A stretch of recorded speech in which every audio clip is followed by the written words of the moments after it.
I'll try not to bother you too much, and I'll try to keep it short, since this is siesta time almost. So I'll keep it short. I'll introduce my company just of a few slides first. I'll talk a little bit about our experience, and then I'll explain one internet voting election system that we have been implemented for many years in Spain so far.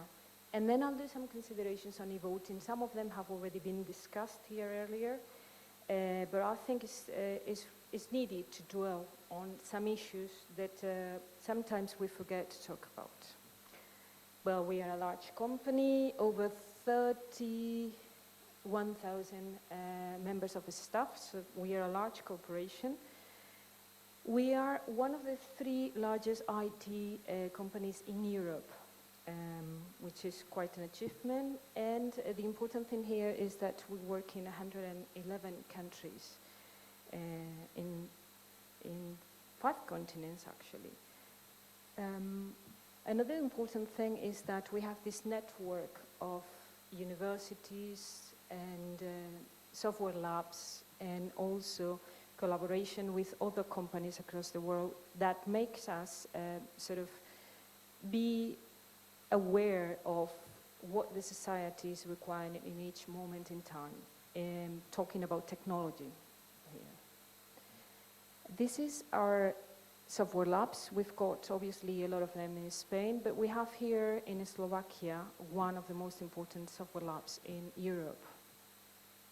In Latin America, being as a Spanish company, obviously Latin America is our natural market, and we are quite busy at the moment working in Asia.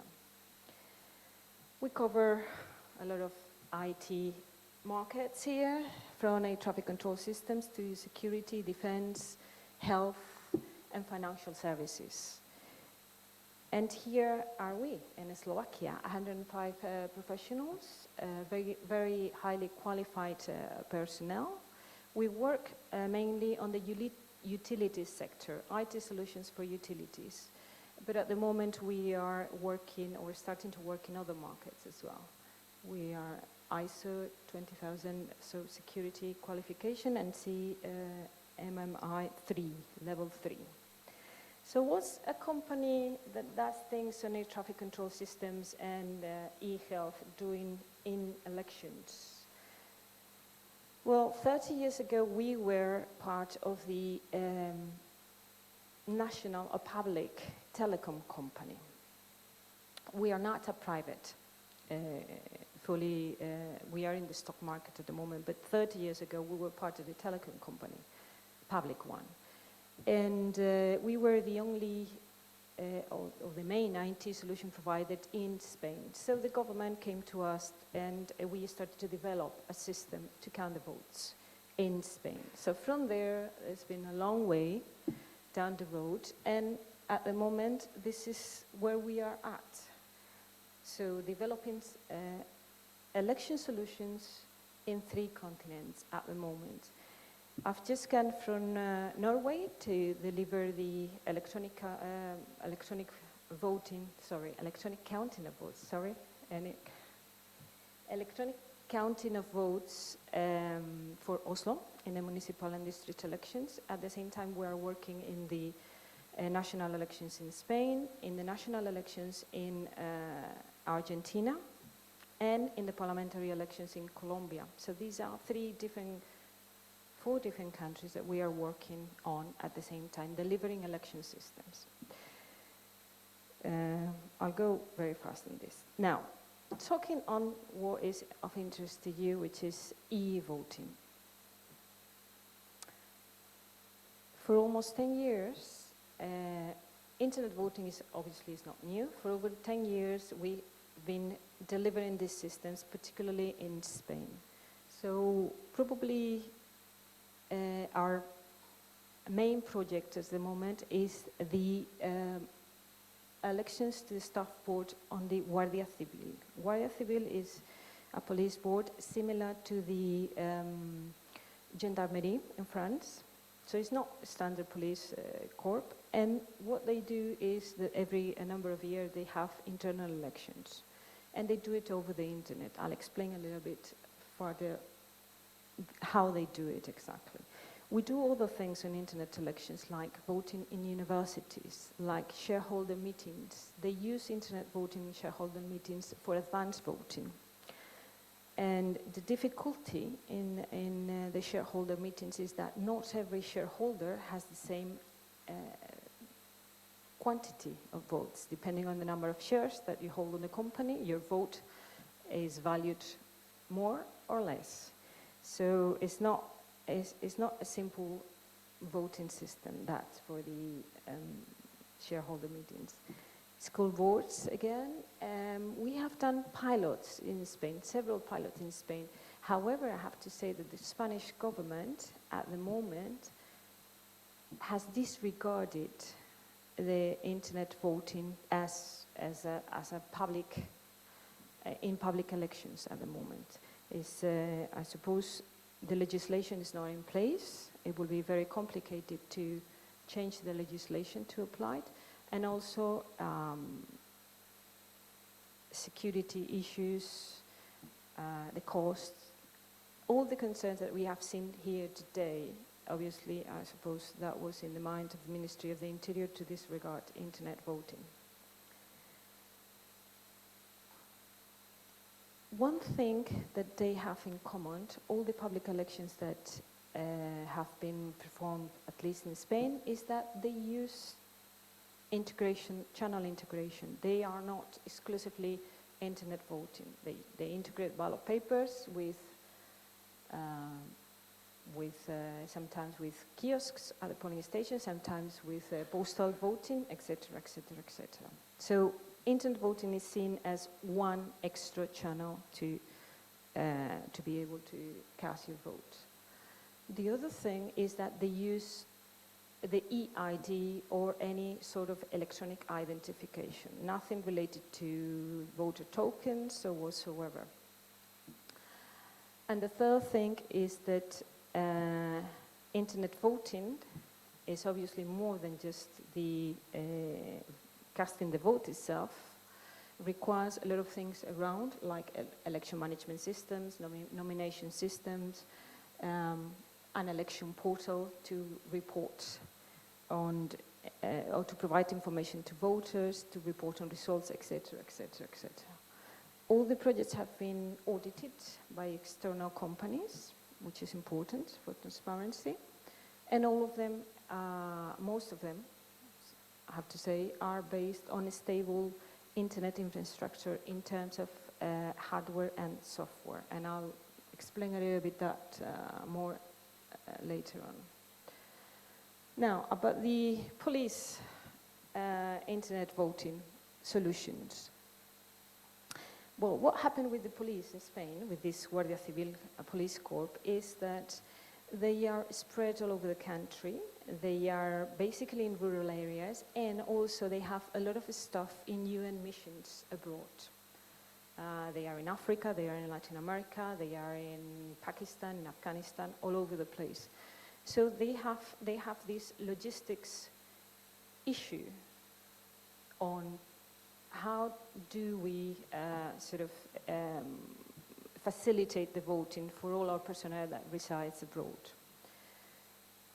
The other thing is that they have a corporate electronic ID that they use for their internal systems, and this is the electronic ID that is used for internet voting as well.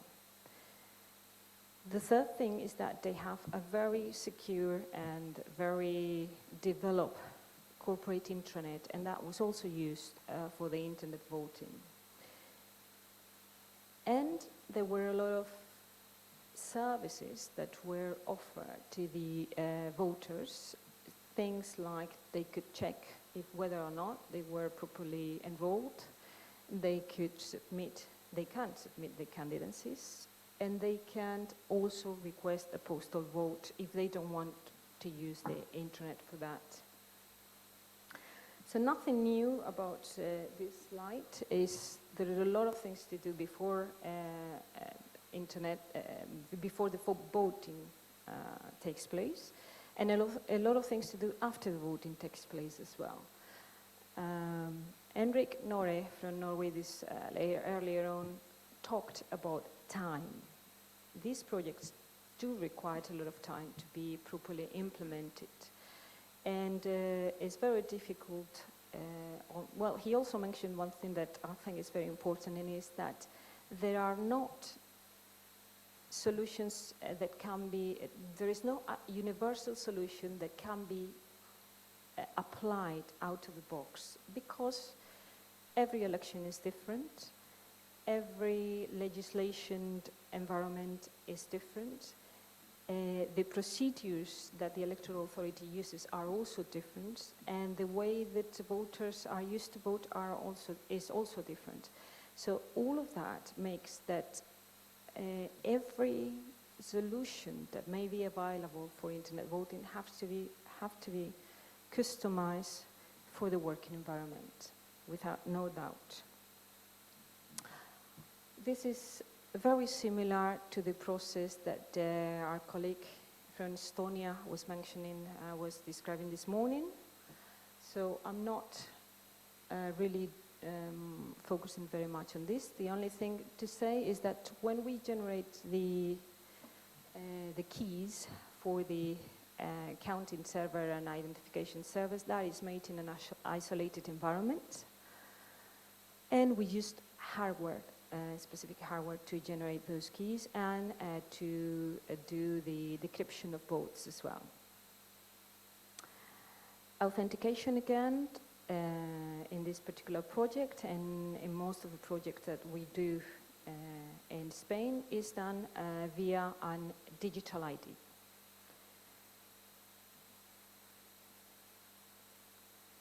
There's nothing new about this. The vote is encrypted with the public key of the counting authority and is digitally signed by the voter. And then afterwards, the voter can vote again, but he has to cancel his previous vote. That was a requirement from the customer on the police corporation.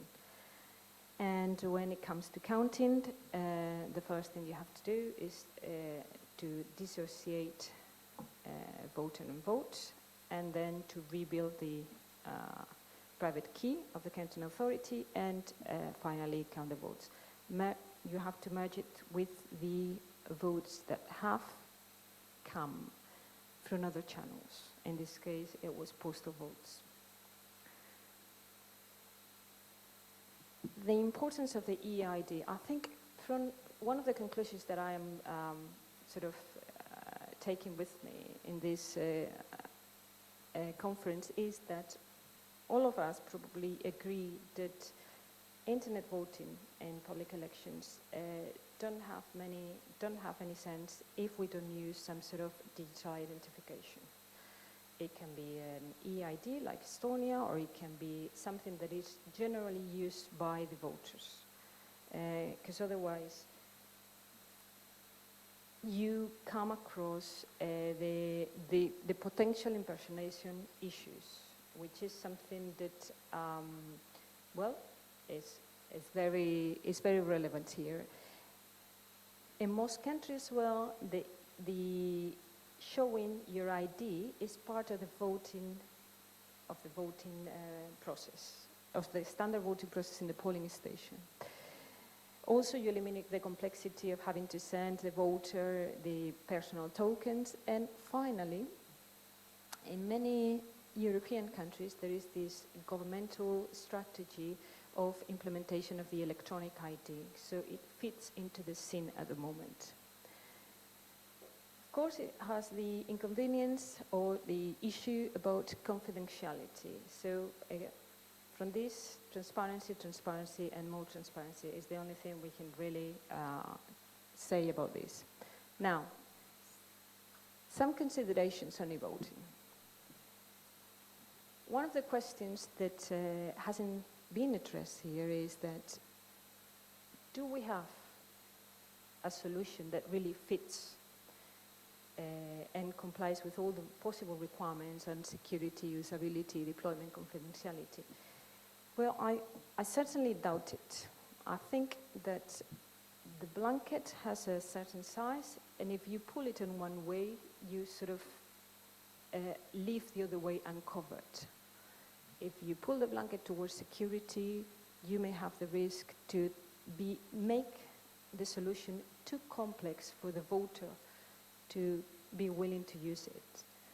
If you wanted to make it very transparent, then you may be compromising confidentiality. And this is more or less the compromise that any electoral authority have to take whenever they embark in an internet voting pilot or election.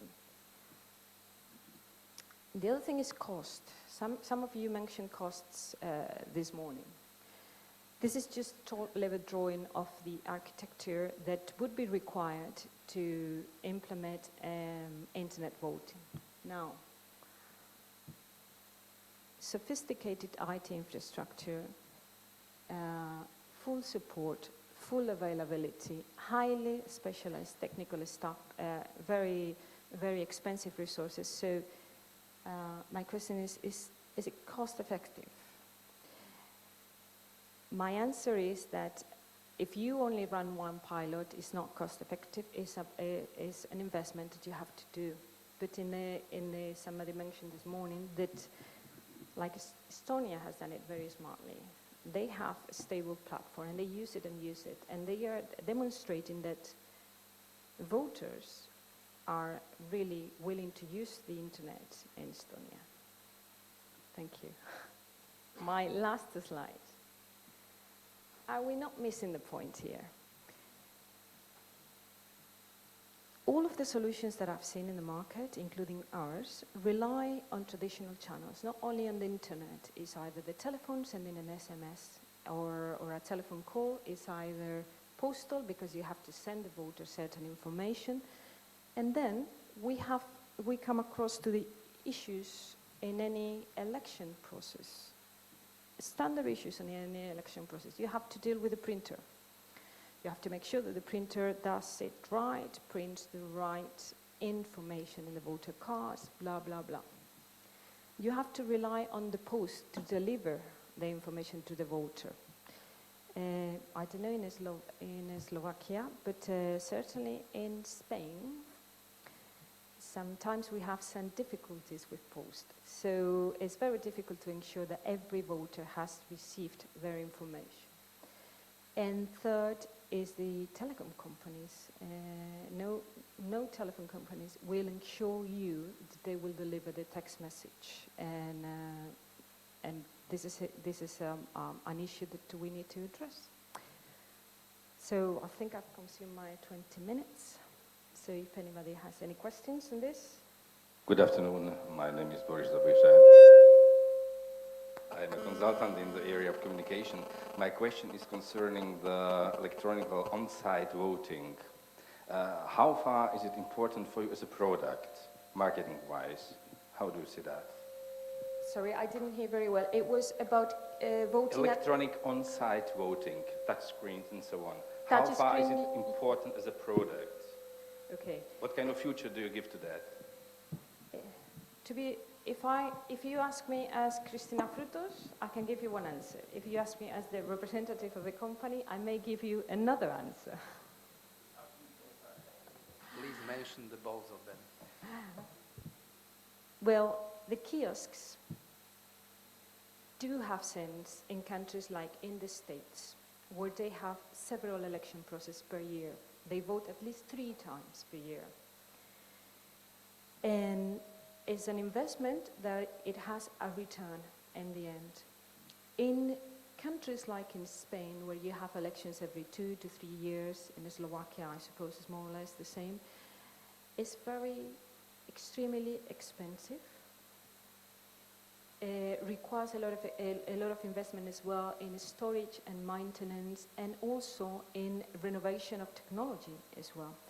So, to be honest, I see it in countries that their electoral cycle is very short.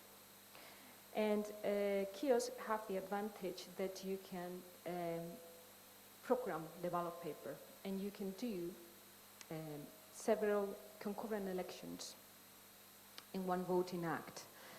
In the States, as you know, well, Paul can talk about that later, but in the States they vote a referendum, plus they vote the local sheriff, plus the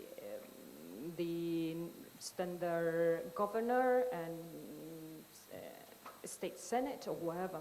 So they have sometimes up to 12 different ballots. So they are very used to put several races, several elections on the same screen. So I see that the investment is worth it in countries like that. But for example, in Spain or in Latin America in general or in Europe, I don't see that the investment is very, very expensive, and it has a lot of logistics things that the electoral authority will need to deal with, and are not simple. So my response here was as Cristina Frutos, not as Indra.